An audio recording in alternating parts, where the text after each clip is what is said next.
En Apocalipsis, en el capítulo 6, dice así la palabra de Dios. En Apocalipsis, capítulo 6, Juan en su visión afirma: vi cuando el Cordero abrió uno de los sellos, y oí a uno de los 4 seres vivientes decir con voz de trueno: ven y mira. Y miré, y he aquí un caballo blanco, y el que lo montaba tenía un arco, y le fue dada una corona, y salió venciendo, y para vencer. Cuando abrió el segundo sello, oí al segundo ser viviente, que decía: ven y mira.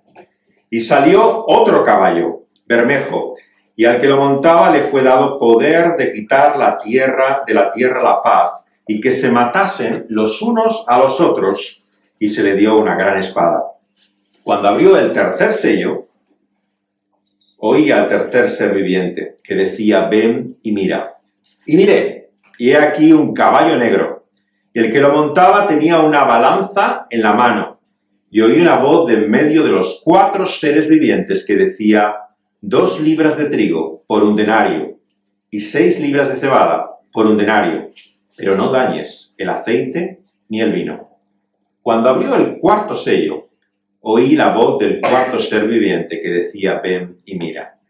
Miré, y he aquí un caballo amarillo, y el que lo montaba tenía por nombre Muerte, y el Hades le seguía, y le fue dada potestad sobre la 4ª parte de la tierra, para matar con espada, con hambre, con mortandad y con las fieras de la tierra. Cuando abrió el quinto sello, vi bajo el altar las almas de los que habían sido muertos por causa de la palabra de Dios y por el testimonio que tenían. Y clamaban a gran voz diciendo: ¿hasta cuándo, Señor, santo y verdadero, no juzgas y vengas nuestra sangre en los que moran en la tierra? Y se le dieron vestiduras blancas, y se les dijo que descansasen todavía un poco de tiempo, hasta que se completara el número de sus consiervos y sus hermanos, que también habían de ser muertos, como ellos. Mas cuando abrió el 6º sello, he aquí hubo un gran terremoto, y el sol se puso negro, como tela de cilicio, y la luna se volvió toda como sangre. Y las estrellas del cielo cayeron sobre la tierra, como la higuera deja caer sus higos cuando es sacudida por un fuerte viento. Y el cielo se desvaneció como un pergamino que se enrolla, y todo monte y toda isla se removió de su lugar. Y los reyes de la tierra, y los grandes, los ricos, los capitanes, los poderosos, y todo siervo y todo libre se escondieron en las cuevas, entre las peñas de los montes. Y decían a los montes y a las peñas: caed sobre nosotros, y escondednos del rostro de aquel que está sentado sobre el trono, y de la ira del Cordero, porque el gran día de su ira ha llegado, y ¿quién podrá sostenerse en pie? Vamos a orar al Señor, vamos a pedirle que Él nos hable por su palabra, que podamos entenderla y recibirla. Señor, venimos ante ti sabiendo que cómo podremos entender estas palabras, su sentido y propósito, su mensaje para nosotros hoy, si no es por la guía y la dirección, el discernimiento de tu Santo Espíritu. Queremos, Señor, que sea Él, aquel que llevó a toda verdad a aquellos que nos han dejado esta palabra por escrito, el que también nos dé la iluminación, el discernimiento para poder entender sus palabras, porque son palabras tuyas. Nos vienen a ti, Señor, por medio de esta visión de tu Hijo, a Juan y a nosotros hoy en nuestra situación y circunstancias. Guárdanos, Señor, del error y de la especulación, y todo aquello, Señor, que sea falso o equivocado, quítalo de nuestra mente. Y déjanos, Señor, la verdad que permanece, aquella que nos cambia y nos transforma. Te lo pedimos en el nombre del Señor Jesucristo. Amén. Amén. A principios del siglo hubo un escritor de Valencia que se llama Blasco Ibáñez. Vicente Blasco Ibáñez fue un escritor que todavía podemos ver su casa en la playa de la Malvarrosa, pero él vivió mucho tiempo en el extranjero, en Francia, y se hizo tremendamente popular en Argentina. fue allí a dar las primeras conferencias y tuvo tanto éxito que regresó. Al volver de Argentina, después de haber estado una serie de charlas, escuchó en el barco, que era alemán, las noticias del estallido de la Primera Guerra Mundial. A principios del siglo pasado surgía un conflicto de forma absolutamente inesperada para muchos, por el cual todo este viejo continente, que es Europa, entraba en una cruenta, sangrienta guerra de trincheras, ¿no?, que se desarrolló en gran parte en Francia y en Bélgica, ¿no?, donde murieron también de muchas partes, pero sobre todo muchos en nuestro continente, en este conflicto brutal. El escritor que iba en este vapor alemán le sorprendió los comentarios que había a favor del lado del Kaiser, del alemán, que había dado lugar al conflicto también. Y entonces, conmocionado por lo que vio, que era, sin lugar a dudas, una conflagración sin precedentes, se quedó en París y escribió el libro que se llama Los Cuatro Jinetes del Apocalipsis. Los Cuatro Jinetes del Apocalipsis es una historia que ha popularizado sobre todo el cine, pero el libro fue muy popular en primer lugar en Estados Unidos.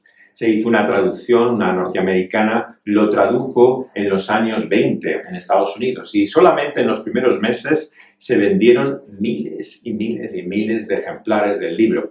El libro es un libro muy curioso que en nuestro país no ha tenido tal vez la importancia que ha tenido en el extranjero, aunque está escrito, como digo, por un español, Vicente Lasco Ibáñez. En el libro cuenta con una familia argentina, se divide, ¿no?, a causa de la guerra en dos partes, según los que tienen un origen francés y los que tienen un origen alemán. Y las dos partes de la familia acaban en un conflicto incluso de conflagración y de enfrentamiento físico, ¿no? Y el libro dio a conocer esta expresión que viene de este capítulo que hemos leído de la Biblia, con la que comienza, los cuatro jinetes del Apocalipsis. Se llevó primero al cine, en una versión en cine mudo, que hizo Rodolfo Valentino, que era el galán latino de aquella época, ¿no?, que murió también joven, y luego se hizo otra versión ya posteriormente en color con actores muy famosos también en Hollywood, en Estados Unidos, ¿no? Y fue tremendamente popular. Lo que vemos en historias como esta de los cuatro jinetes del Apocalipsis es cómo el conflicto, la lucha, las guerras, ¿no?, parece de alguna forma ser prefigurado, anunciado en este texto de la visión de Juan que aquí encontramos. La visión del capítulo 6 está enclavada dentro de lo que se ha dado en llamar los sellos, ¿no?, los 7 sellos.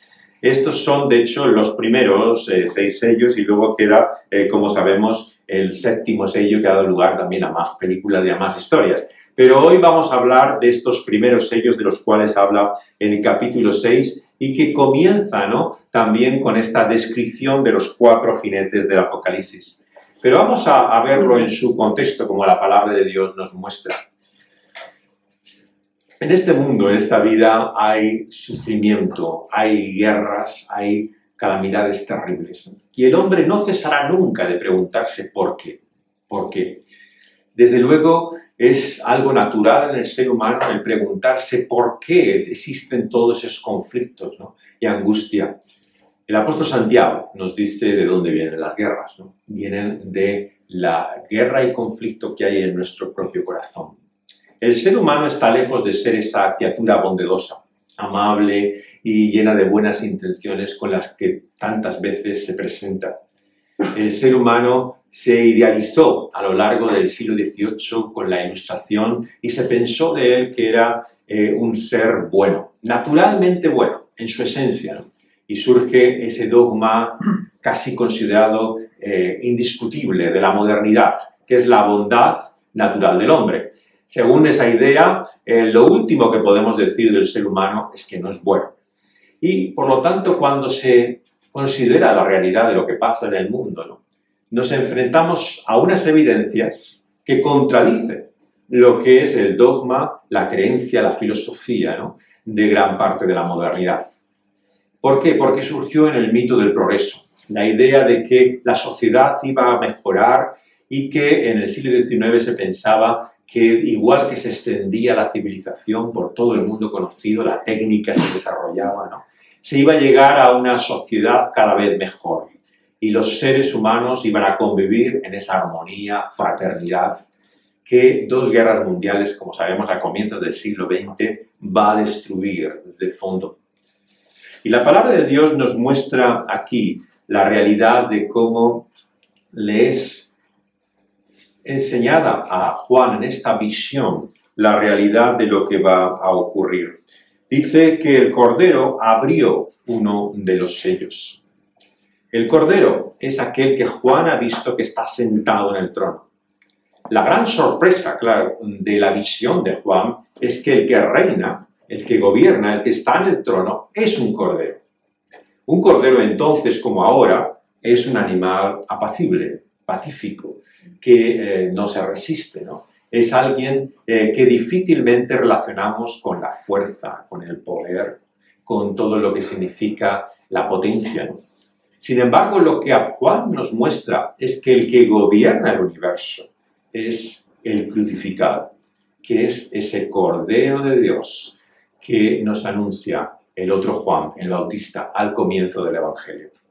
Ese Cordero de Dios que ha venido a este mundo, que no estaba en este mundo, pero que a él vino, que no era de él, pero que vino para quitar el pecado. El problema que produce no solamente todos los conflictos y guerras, sino las contradicciones que hay en nuestro corazón. Vino a hacerlo por medio de su muerte. En aquella cruz, en aquel madero en el cual fue sacrificado, el crucificado es así puesto en la visión de Juan como aquel que ha obtenido la victoria, ha cumplido el plan y el propósito de salvación de Dios de este mundo. Y este es el gran misterio, la paradoja del cristianismo. Su aparente fracaso, la cruz, la muerte de aquel su Maestro y Señor, Jesucristo, es, sin embargo, su gran éxito. Vemos hasta qué punto, por lo tanto, como el mundo ve las cosas, es tan diferente que como Dios las ve. Como Dios las revela en esa visión como una ventana abierta desde la eternidad a nuestra vida, es el Cordero el que reina, es el Cordero el que gobierna. Pero claro, ¿cómo relacionar este Cordero con la ira que viene a continuación? Muchos cristianos han sufrido en su mente, ¿no?, esto que no podían conciliar y relacionar de la Biblia. Si Dios es un Dios de amor, pero claro, leemos partes de la Biblia y todo es muy bonito. Nos habla de cómo Dios nos va a traer paz, cómo Dios nos trae felicidad, pero luego lees otros textos, que es de ponerse a temblar. Lo que habla es de castigo, habla de cómo Dios va a mostrar su ira, de cómo Dios va a cumplir su justicia. Y esto, claro, a muchos creyentes incluso les ha llevado a dividir, a separar la realidad de ese Dios. Uno de los errores más antiguos del cristianismo es el que decía que había 2 dioses en la Biblia. Un Dios que no es el verdadero Dios, que es el Dios generalmente que relaciona a la gente con el Antiguo Testamento. Esto es una frase habitual en muchas personas, ¿no? Yo creo en Dios, pero no como ese Dios del Antiguo Testamento. Un Dios salvaje, un Dios violento. Yo no quiero saber nada de ese Dios de guerras. Yo creo en un Dios como el de Jesús. Un Dios que habla de paz, que habla de amor. Pero el gran mensaje que nos trae este texto, hoy en esta mañana, es que el Dios de paz es el Dios de justicia. Y el Cordero que reina por la cruz y ha triunfado es también el Cordero que muestra su ira al final, como aquí leemos. Por lo tanto, tenemos que hacer un esfuerzo con la ayuda de Dios, ¿no?, para intentar conciliar, unir 2 cosas que en nuestra mente no se juntan. Cuando vemos una manifestación de violencia, de ira, cuando vemos desencadenado, ¿no?, lo que aquí se describe, lo último que se nos ocurre pensar es que haya algo de amor detrás de ello. Y a su vez, cuando pensamos en el amor o en la paz, no entra ahí nada realmente de lo que es la justicia y sus consecuencias. Pero el Cordero de Dios, Cristo Jesús, ha hecho que la paz y la justicia se besen, se abracen, como dice la palabra de Dios. Y en él está unido lo que nosotros no podemos unir, lógicamente, intelectualmente. Por decirlo en una palabra, el león de Judá que reina, el que abre ese libro de la vida que vimos en el capítulo anterior, es también el que nos muestra su ira aquí en este capítulo. El león es el cordero. Nos guste o no, la cuestión aquí realmente no es si este Dios es el Dios que tú quieres. Mucha gente cuando le pregunta, ¿y qué es Dios? ¿Usted es creyente? Dice, bueno, en el Dios en el que yo quiero creer, en el Dios en el que me gusta pensar que existe, es un Dios de amor. Y de esta forma nos están diciendo lo que les gustaría, lo que ellos quisieran, lo que les parece que debiera ser ese Dios. Pero la Biblia, este libro del cual estamos hablando, lo que nos muestra es a Dios tal y como es. Y eso a nadie nos gusta de entrada, porque no es como nosotros lo imaginábamos. Es un Dios lleno de sorpresas. El gran escritor C.S. Lewis, que fue uno de los grandes defensores de la fe cristiana también en el siglo pasado, describió siempre ese efecto de sorpresa que Dios le producía, ¿no? Con una frase en la cual dice Luis, dice, Dios no es nunca como me lo imagino, ¿no? Y habla continuamente de la sorpresa que tiene, ¿no? Cada vez que al leer la Biblia, enfrentarse a la realidad de quién es Él, no es como se lo imagina. Por utilizar un ejemplo aún más contemporáneo, un cantante de rock, Bono, el líder del grupo de U2 y U2. Él dice, me gusta leer la Biblia, porque él lee la Biblia cada día, me gusta leer la Biblia porque me muestra el lado oscuro de mí mismo. Hay algo en la revelación de la Escritura que al ser humano le choca, pero sin embargo le muestra la realidad de quiénes somos. Ese lado oscuro del que habla este músico es el que descubrimos de nuestra maldad, de aquello que la Biblia llama el pecado. Y lo que esta visión de Juan nos muestra es que el pecado tiene consecuencias. No nos engañemos. Podemos vivir bajo la ilusión de que ese Dios en el cual nos gusta pensar no va a dañar ni a una mosca, que es inofensivo, que es como esos muñecos de peluche que de niño te abrazas a ellos y duermes confiado. Alguien que realmente puedes manejar y utilizar. Pero ese no es el Dios de la Biblia. El Dios de la Biblia es un Dios que debemos tener respeto. El término que se utiliza tantas veces en la Biblia, sabéis que es el temor. Y qué difícil es conciliar el temor con el amor, ¿no? Es algo que naturalmente no son verbos que asociamos. Si tú temes algo, ¿cómo lo puedes amar? Pero este es el gran misterio realmente de la revelación de Dios que hay en la Biblia. Produce amor como produce temor. Y es así también como vamos a ver en este pasaje esta mañana. Y saldremos, por lo tanto, con una inquietud. Sin duda que nos hubiera gustado volver a hablar de alguno de nuestros textos preferidos y salir de aquí pensando que Dios es tan maravilloso, ¿no? Que realmente podemos tener ese amor y esa paz. Pero hoy nos vamos a llevar de aquí una palabra de advertencia. Porque la palabra de Dios tanto nos advierte como nos consuela. No podemos despreciar una de las dos cosas. Si no domesticamos la Biblia, la hacemos algo a nuestro servicio. Hay mucha gente que usa la Biblia así, ¿sabéis? Que esa Biblia que encuentran en los hoteles de los gedeones, la utiliza para buscar ¿qué? Sus textos preferidos. Aquellas palabras que le hacen sentir bien, que le hacen dormir confiado. Pero de esta forma nos privamos no solamente de algo importante, sino de la verdad misma. Porque la palabra de Dios es toda ella verdad, ¿no? Y por eso es que el ministerio que debemos siempre apoyar bíblicamente como el de los gedeones es el que distribuye toda la Escritura. No solamente partes o porciones de ella, ¿no? El que da testimonio realmente de lo que Dios nos ha dado. Toda su palabra, toda su Biblia. Yo, por lo tanto, no tengo el derecho a escoger, a decidir sobre esto hablo hoy y sobre esto prefiero no hablar.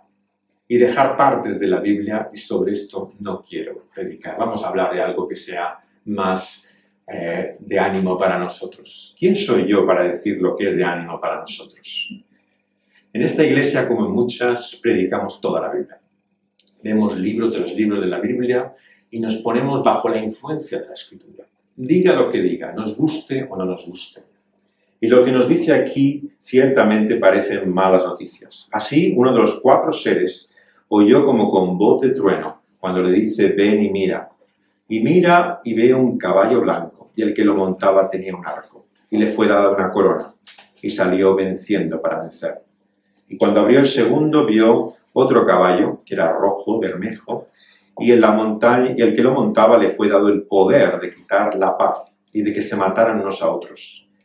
Y cuando abrió el tercero, le dijo, ven y mira, el caballo era negro, y el que lo montaba tenía una balanza en la mano, y nos dice que oyó esa voz que le decía también sobre el valor de la comida. Y al abrir el cuarto, apareció también la visión de otro caballo amarillo, y este tenía el nombre de la muerte, porque ella le seguía por medio de la espada, del hambre, de la mortandad y de las fieras de la tierra.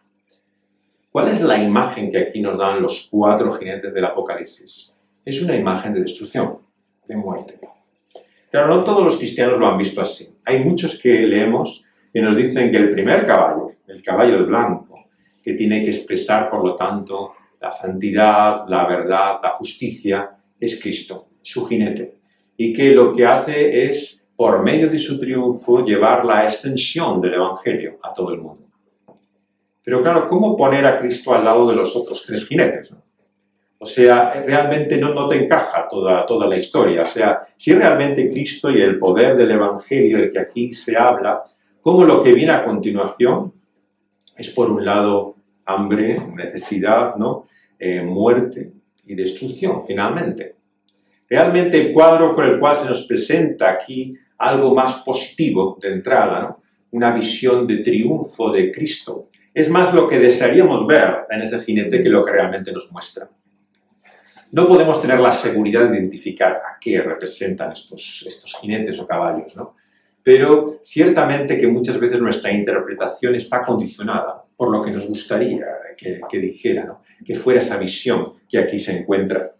Y lo que vemos es un cuadro de destrucción, de muerte, ¿no? Casi se ha dicho aquí que son todos los males, ¿no? que pueden padecerse en la humanidad, ¿no? Encontramos el hambre, la mortandad que viene de plagas, ¿no? La guerra, ¿no? Todo lo que significa en definitiva la destrucción y la muerte.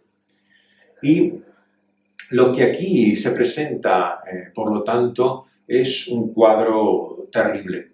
¿Y cómo afecta esto a aquellos como Juan que confían en ese Cordero que está sentado en el trono? ¿Cómo entender, ¿no? Que aquel que reina es su amado Señor Jesucristo? Cuando a continuación se abre el 4º sello y la voz que dice el 4º ser viviente le dice que vea ese caballo y su jinete, que es la muerte, y al abrir el 5º en el versículo 9, lo que ve bajo el altar son almas de los que han sido muertos por causa de la palabra de Dios y del testimonio que tenían. ¿Queréis ver, por lo tanto, algo más difícil aún para entender de la fe cristiana? Muchos nos dicen, ¿cómo creer en un Dios de amor?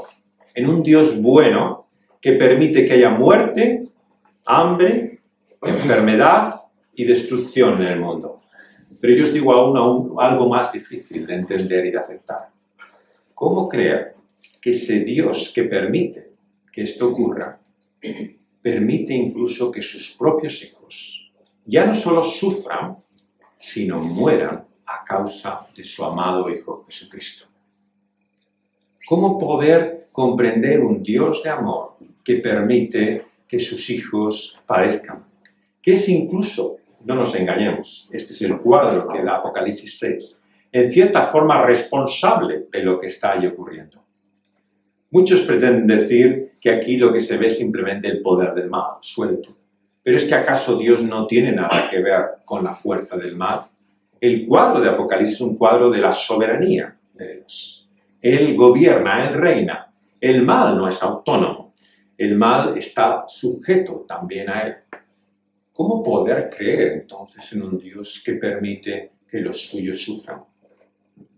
Bueno, es lo que Jesús nos muestra ya en las palabras del Evangelio. Recordáis aquel precioso texto, ¿no? Cuando el Señor Jesús les dice que tiene un Padre en los cielos, el Padre del Señor Jesucristo, que les importa tanto su vida, que ni un cabello, un solo pelo de su cabeza caerá sin que Él lo permita.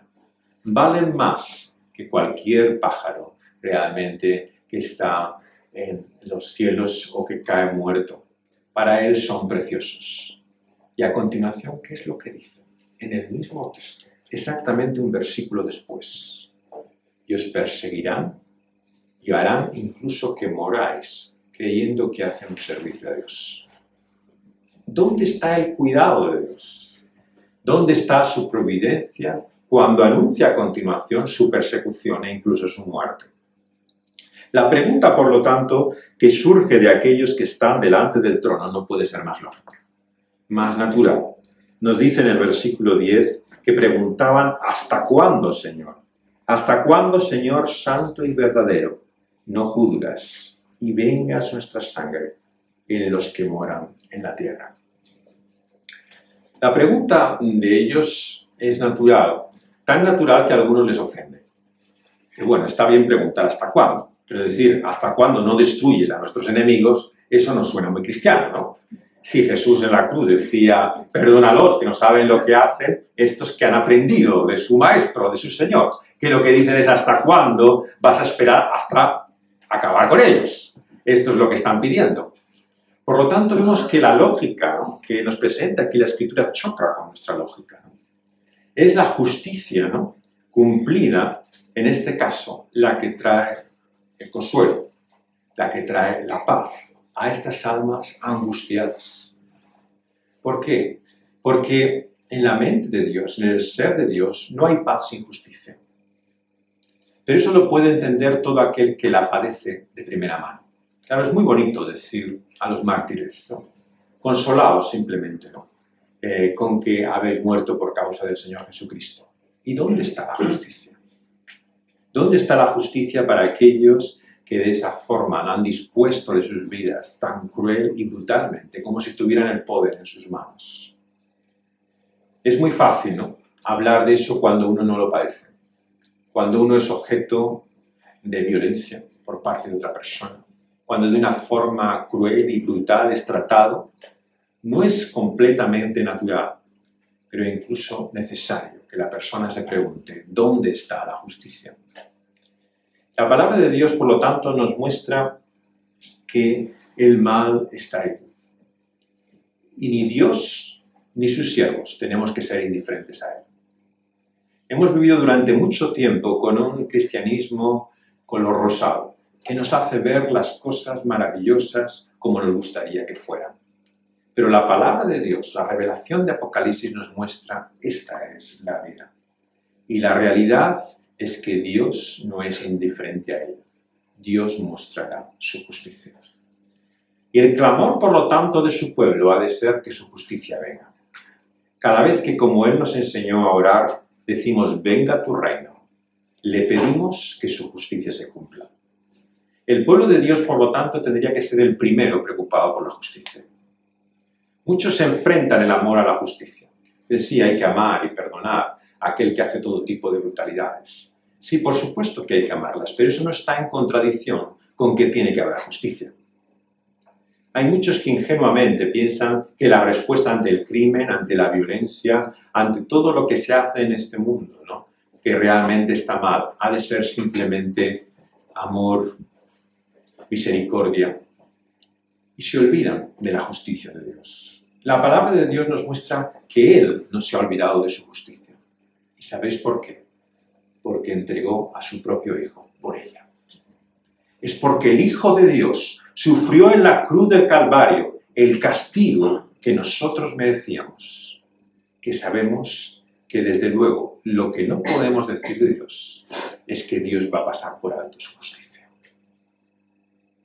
Hay muchas cosas que no sabemos, que no conocemos de Él, pero lo que no podemos decir es que Dios no puede castigar a nadie, que Dios no puede hacer traer su justicia y acabar con la vida de nadie, que Dios no puede traer tormento o aflicción a nadie, porque en su propio Hijo nos lo ha demostrado. En su propio Hijo no escatimó traer toda la consecuencia de nuestra maldad, toda nuestra miseria, todo nuestro terrible pecado fue la causa de cada una de sus heridas, de que fuera atormentado, totalmente molido por nuestros pecados y rebeliones. Él sufrió por causa nuestra. Y por eso Él reina, y reina para siempre.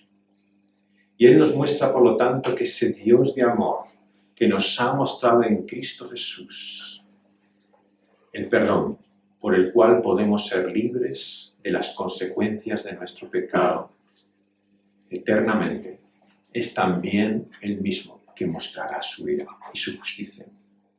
Lo que dice a continuación es que los que tenían vestiduras blancas, como de justicia, ¿sabéis? La expresión que se repite siempre en la Escritura, les dijo que descansaran todavía un poco de tiempo, hasta que completara el número de sus consiervos y hermanos, que también habían de ser muertos como ellos. La palabra de Dios, por lo tanto, nos muestra aquí que ante Dios es legítimo preguntar hasta cuándo, pero tenemos que aprender a esperar. Y es en esta tensión en la cual vivimos, todos nosotros, en el momento presente.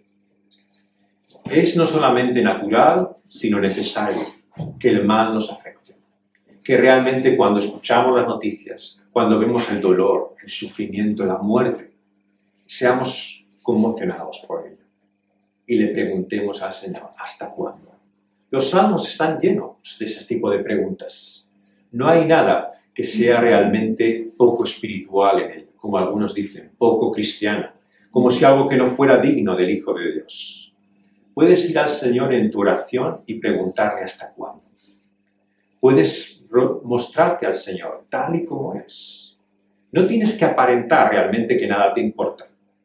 Mira, Señor, aquí estoy, me ha ocurrido todo esto, pero bueno, no importa. Lo importante es que aquí estoy delante de ti. No, el Señor nos invita a orar y a mostrarnos tal y como somos, con todos nuestros sentimientos, por muy chocantes que sean, y preguntar, como hacen los siervos de Dios, aquí, delante de su trono, ¿hasta cuándo? Pero también hay algo que tenemos que aprender en esta mañana, que es esperar. Esperar es una de las cosas más difíciles que hay en la vida. Cuando uno está esperando que algo ocurra, que llegue una determinada hora, está pendiente de una cosa, oye, ¿cómo pasa el tiempo de lento? A lo mejor, normalmente no te das cuenta que el tiempo corre, pero cuando estás esperando algo, que llegue alguien, que llegue algo que piensas que en ese momento tiene que venir, todo parece eterno. Empiezas a venir al reloj, ¿no? Y es que cada minuto parece que tarda más, ¿no?, de lo que tarda normalmente. No se corresponde el tiempo en nuestra mente, ¿no?, con lo que es la realidad de lo que está pasando. Y esperar es una de las cosas más difíciles, pero es lo que el Señor una y otra vez nos exhorta. ¿Cuáles son los dos verbos que más se repiten en el Evangelio en las exhortaciones de Jesús a sus discípulos? Velad y orad. Velad y orad. Cada vez que cuenta esas parábolas sobre la inminencia de ese día, del reino, de su llegada, siempre dice las dos cosas: orar y esperar. Por lo tanto, la respuesta del pueblo de Dios siempre ha de incluir estos dos elementos. El reconocimiento de que dependemos de Él y de que podemos mostrarnos ante Él tal y como somos, que Él reina y gobierna y que Él es nuestro Padre, pero también la necesidad de esperar. Por lo tanto, la justicia no podemos tomarla por nuestra mano. Como tantas veces nos enseña el Nuevo Testamento, y así lo expresa la Escritura, nadie tiene derecho a traer la justicia antes de tiempo. Si te han hecho un inmenso mal, una gran ofensa, no te consueles acariciando la idea de venganza. ¿Qué puedes hacer para traer ese mal? Lo que tienes que hacer es esperar, porque el Señor traerá su justicia. El Señor la vindicará. El Señor no pasará por alto ni un solo de los males. Y esa es la única forma en que el ser humano puede vivir con paz en su conciencia. Los psiquiátricos, esta semana estaba uno de ellos haciendo visitas a personas que visitaban la iglesia en el pasado. Los psiquiátricos están llenos de gente que vive con ese deseo de resentimiento, de venganza contra otras personas. Te asombra ¿Hasta qué punto de amargura puede llegar el ser humano? Hasta perder la cabeza. Hay gente que pierde la cabeza por odio. Lo habéis leído en las noticias. Padres que pueden hasta matar a sus hijos por despecho contra su exmujer. Gente que puede hacer las cosas más increíbles que el ser humano puede hacer brutalmente solo por odio a otra persona. El odio es una fuerza terrible, maligna, pero que corroe y destruye a la persona. Por lo tanto, cuando uno lo que vive es totalmente inmerso en ese deseo de venganza, lo que acaba es con su propia vida. Finalmente no encuentra paz, no encuentra lo que aquí nos muestra la palabra de Dios, el equilibrio entre decir hasta cuándo, ¿no? Y esperar ese día en que el Señor haga justicia. Solo así podremos encontrar la paz y la conciencia. Solo así podemos perdonar a otros. Cuando se pregunta cómo pueden los cristianos perdonar, los cristianos pueden perdonar porque saben que el Señor conoce, en primer lugar. No hace falta decir, bueno, perdonamos pero no olvidamos, lo que muchos dicen habitualmente. Es que no hace falta que yo olvide, por supuesto que no puedo olvidar además. El ser humano siempre tiene memoria, pero lo importante es que Dios recuerda, no si yo olvido o recuerdo. Y eso es lo que te ha de dar la confianza, las fuerzas para seguir adelante. Y finalmente nuestro texto acaba con este sexto sello. Y hubo un gran terremoto, el sol se pone negro, como tela de cilicio, la luna de sangre, estrellas caen, la higuera deja caer sus higos, el cielo se desvanece como un pergamino que se enrolla, así todo monte, toda isla se mueve. Y los reyes, grandes, ricos, poderosos, como siervos y libres se esconden, y dicen a los montes que caigan sobre ellos y les escondan del rostro de aquel que está sentado sobre el trono. Al llegar al final de nuestro texto vemos ya algo que nos suena mucho más fácil de entender, lo que Jesús había anunciado ya en el discurso de Marcos. Aquí sí que encontramos imágenes conocidas, ¿no? Los jinetes aparecen en Zacarías, ¿no? Se refieren también al juicio, tienen colores, pero no encontramos una explicación que nos ayude a entender esto. También vemos una y otra vez la realidad de la aflicción y de la persecución, pero nos choca también la expresión de ellos. Pero al llegar aquí es como si encontramos terreno conocido. Estos son todo señales de las cuales el Señor Jesús habló ya anteriormente en el Evangelio. ¿Y qué es lo que dicen finalmente estas señales? Nos hablan de una gran conmoción. El Señor va a hacer que todo en lo que el ser humano ha puesto su confianza, aquello que piensa que es su vida, se venga abajo. El ser humano, desde que está en este mundo, ha adorado lo que le rodea, sobre todo lo que está por encima de él. Astros, montes, todo aquello que parece más grande que él, eso es a lo que él reconoce. No hay religión de pueblo alguno, ¿no?, que no preste de alguna forma su respeto, su temor, ¿no?, a aquello que son los elementos naturales. Y lo que Dios hace aquí es destruir todo aquello en lo que ha estado la confianza del hombre. Habla en definitiva del fin de la idolatría. La idolatría es el fin por el cual todo ser humano pone su confianza y su propósito en algo o en alguien en vez de Dios. La idolatría tiene muchas formas, según los pueblos y las personas. Hay tantos ídolos, decía el reformador, como hay individuos. Pero lo importante es que cuando basamos nuestra vida en ellos, encontraremos una gran decepción. Lo que nos anuncia al acabar este texto es que Dios destruirá aquello en lo que confiamos, en lo que basamos nuestra vida, que no sea Él. El pueblo de Dios mismo vive con un corazón dividido. Sirve a Dios, le reconoce como aquel que está sobre todo. Pero ¿qué hacía desde que lo sacó de Egipto en el Éxodo? Hacía ídolos, le reconocía y servía. Y pensaba que podía convivir en su corazón el servicio a esos dioses de los pueblos que le rodeaban con el Dios vivo y verdadero. Y una y otra vez Dios le dice lo mismo. Escogeos a quién servir. No podéis servir a Dios, señores, a dos señores, dice Jesús, a Dios o a Mamón. No podéis servir a las riquezas, a lo que este mundo puede ofreceros y al mismo tiempo servir a Dios. Una y otra vez vivimos en esa lucha, todos, creyentes y no creyentes. Tenemos en nuestro corazón cosas y personas en los que basamos nuestra vida. Y el Señor nos dice, mira, esa cosa o esa persona la voy a quitar de ti, sin excepción, incluso nuestros seres queridos. ¿Cuántos hay que lo que viven es para aquel que ama? Eso es lo que importa para ellos. Pues hasta ellos Dios los quitará de ti. ¿Y qué te va a quedar? ¿Qué va a ser de tu vida cuando todo en lo que basas tu confianza y esperanza es quitado por el Señor? Por eso, el gran dilema de la Biblia no es entre creer en Dios o no creer, sino entre creer en el Dios vivo y verdadero, no en cualquier otra cosa o persona para la que vivamos. Hay gente que absurdamente cree que no cree en nada. ¿Cuántos hay que nos dicen, no, yo no creo en nada? ¿Eso te crees tú? Si no crees en nada, no te levantas cada mañana. Hay algo que mueve tu vida, sea el dinero, sea la persona con la que estás, sea el placer. Lo que busques en la vida es lo que te motiva. El ser humano no puede existir, se autodestruye, si no tiene su esperanza y confianza puesta en algo o en alguien. Por muy miserable que sea, hasta él mismo, su propia capacidad, lo que puede lograr a llegar o alcanzar. El día en que lo pierde ya no tiene nada, y entonces no puede seguir viviendo. Pero todos creemos, servimos a alguien, a algo. Y lo que la palabra de Dios nos dice, y en esta mañana nos lo recuerda, es que nos va a fallar. Aquello en lo que estás poniendo toda tu vida y confianza, un día será quitado. ¿Y qué te va a quedar? Solo queda el Cordero que reina. Y ver su rostro, vemos que para aquellos que han confiado en otras cosas, sea cual sea lo que este mundo nos ofrezca en lugar de tantas cosas nos presenta, que solamente Dios puede darnos, pero que son ídolos, que nos dicen que pueden darnos lo que Dios nos da.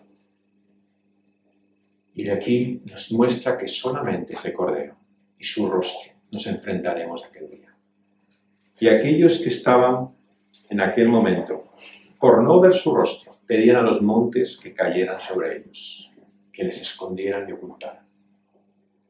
Ver el rostro de Dios, el rostro del Cordero, no es cualquier cosa, queridos amigos. ¿Por qué? Porque es verse desnudo, tal y como uno es. Cuando Dios destruye todo en lo que hemos basado nuestra vida, somos tal y como somos delante de Él. Y así nos presentamos en esta mañana. Esta es nuestra vida, lo que somos delante de Él. Y todo lo que confiamos, en lo que hemos basado nuestra vida aparte de Él, Dios lo quitará. ¿Y qué quedará? Si no le tenemos a Él, lo que quedará es su ira. Por eso la Biblia solamente conoce una sola división, una sola distinción entre la humanidad. Para la Escritura ya no hay siervos o libres, no hay ricos o pobres, no hay poderosos o débiles, solo hay los que están lavados por la sangre del Cordero, con vestiduras blancas, cantando su gloria, y aquellos que sufrirán su ira, porque todo en lo que han basado su vida será destruido. Y la gran pregunta en esta mañana es: ¿dónde estás tú? Si estás en el lado del Cordero, o si has basado tu vida en otra cosa, porque entonces tienes razones para temer. Porque ¿qué será ver su rostro? Si piensas que estar delante del Señor Jesucristo es simplemente enfrentarte a ese Dios que te va a decir: bueno, no te preocupes, has hecho de tu vida una ruina, vamos, no lo has podido hacer peor. Pero en fin, como yo soy un Dios amante y misericordioso, como yo te quiero tanto, lo olvidaremos. Si así piensas que Cristo va a tratar contigo cuando le has ignorado, cuando le has despreciado, cuando has pisoteado la única sangre que puede limpiarte de todo pecado, te engañas. Porque el Señor mostrará su ira. El Cordero la revelará contra todo aquel que le desprecia hasta el final. Todo aquel que le ignora, que dice: tú has venido a este mundo para morir por mí, pero no por mis pecados. Yo no tengo nada de lo que avergonzarme. Quien no se atreve a presentarse desnudo delante del Señor, a enfrentarse tal y como es y recibir la vestidura, la ropa que solamente Cristo puede darnos, su justicia, no podrá resistir en el día de la ira. Solamente hay una forma de enfrentarse ante ese augusto tribunal, que es con las vestiduras blancas que Cristo nos da. Solamente siendo justificados por su sangre podremos huir de su ira. Y entonces no será un día de terror, será un día de confianza, porque lo que veremos es el rostro de aquel que nos amó hasta la muerte misma. Vamos a pedírselo al Señor, vamos a orar. Señor, venimos delante de ti sabiendo que tú, Señor, eres un Dios grande, mayor que nuestra mente y que lo que podemos imaginar. Señor, te suplicamos que nos hagas enfrentarnos a la realidad de quién tú eres, que nos libres, Señor, de las imágenes que nos hacemos de ti, como nos gusta pensar que tú eres, como en nuestro capricho, Señor, en nuestra fantasía nos construimos, Señor, un Dios que es falso, imaginario. Que tengamos el valor de abrir esta semana la palabra, de leer la Biblia, de considerar la realidad de quién tú eres, Señor. Que desechemos ya lo que a nosotros nos gustaría que tú fueras y nos enfrentemos con la realidad de las cosas. Porque la realidad es lo único que permanece. Toda otra construcción, toda otra idea, Señor, todo lo que nosotros quisiéramos que fuera, tiene que ser examinado a la luz de esa verdad que permanece. Señor, te queremos pedir que podamos así enfrentar nuestra propia vida, que nos veamos desnudos, tal y como somos, que nos muestre, Señor, nuestra necesidad de la sangre del Cordero, el único que quita nuestros pecados. Señor, ¿cómo podremos ser limpios si no reconocemos nuestra suciedad? ¿Cómo podemos ser libres, Señor, de esa ira si no hemos confesado nuestra ofensa y nuestra injusticia? Señor, obra en nuestras vidas para que podamos así venir delante de ti y reconocer, Señor, que la maldad es nuestra, que todo el mal que hay en este mundo es consecuencia de la lucha, del conflicto, Señor, de lo que hay en nuestro propio corazón. Y, Señor, que podamos ser limpios, vestidos con esas ropas blancas de justicia por la sangre del Cordero. Señor, guárdanos de tu ira, que en ese día, Señor, podamos presentarnos delante de ti, sabiendo que la ira ha caído sobre tu amado Hijo, una vez y para siempre, y que por su sangre nosotros no tenemos nada más que temer, porque estamos limpios por ella. Señor, danos esa confianza ante ese día. Quita, Señor, todo temor que venga, Señor, de la desconfianza. Danos la fe, Señor, en el Señor Jesucristo, con la paz y la seguridad de que en Cristo no hay condenación. Pero, Señor, líbranos de nuestros ídolos. Señor, que sean destruidos antes que en aquel día, Señor, tú acabes con ellos, porque entonces será demasiado tarde. Que ahora podamos, Señor, finalmente en nuestra vida tomar la decisión de servirte a ti solamente, de quitar nuestra confianza en cualquier otra cosa o persona que no eres tú, porque no nos librará en el día de la necesidad, en la hora de la verdad.